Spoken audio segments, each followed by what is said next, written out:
पाहताय, तुम्ही अगर जागृत राहिला नाही, तुमचे अगर डोळे योग्य वेळी उघडले नाही, तर एक दिवस तुमच्या सोलापूरचा नाव हे सलामपूर ठेवून देतील आणि तुम्ही काही करू शकणार नाही.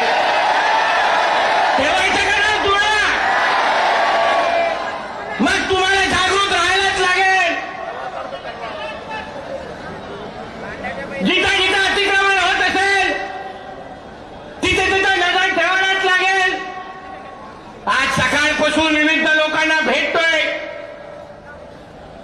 सोलापूरमध्ये फिरतोय. एक गोष्ट मला नक्की कळली की उद्या आता मुंबईला गेल्यानंतर 2 कार्यक्रम माझ्या हाताने वाटत आहेत. एक तर तुमच्या या महापालिका आयुक्ताचा आणि प्रशासनाचा, तो याला सरकारचा नोकर आहे का या जिहाद्यांचा नोकर आहे हे मला अजून कळलेलं नाही. सरकारचा पगार घेतोय, देशामध्ये असलेल्या कोर्टाने, सुप्रीम कोर्ट आणि हायकोर्टाने निकाल दिले आहेत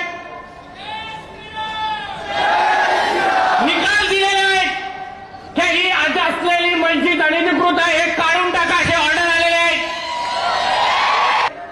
पण तुम्हाला अगर आमच्या देशामध्ये डॉक्टर बाबासाहेब आंबेडकरांचा कायदा मानायचा नसेल तर आम्ही तुम्हाला मानणार नाही. आम्हाला हे वक्फ बोर्ड मान्य नाही.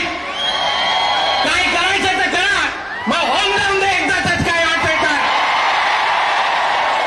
ते अगर तुम्ही आमच्या हिंदूंना वाकड्या नजरेने बघाल तर कोणीही इथे स्वस्थ बसणार नाही असा इशारा माझ्यातर्फे देऊन टाका. चला, तुम्हाला पूर्ण सूट आहे. म्हणून जाता जाता आता अर्धी मॅच आपण जिंकले, दुसरा मॅच आपण ह्याला देऊन टाकू. बरोबर आहे. आणि आपला भाऊ असा आहे की प्रत्येक बॉलवर सिक्सर मारतो.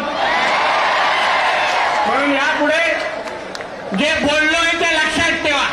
राहणार की नाही तुमचा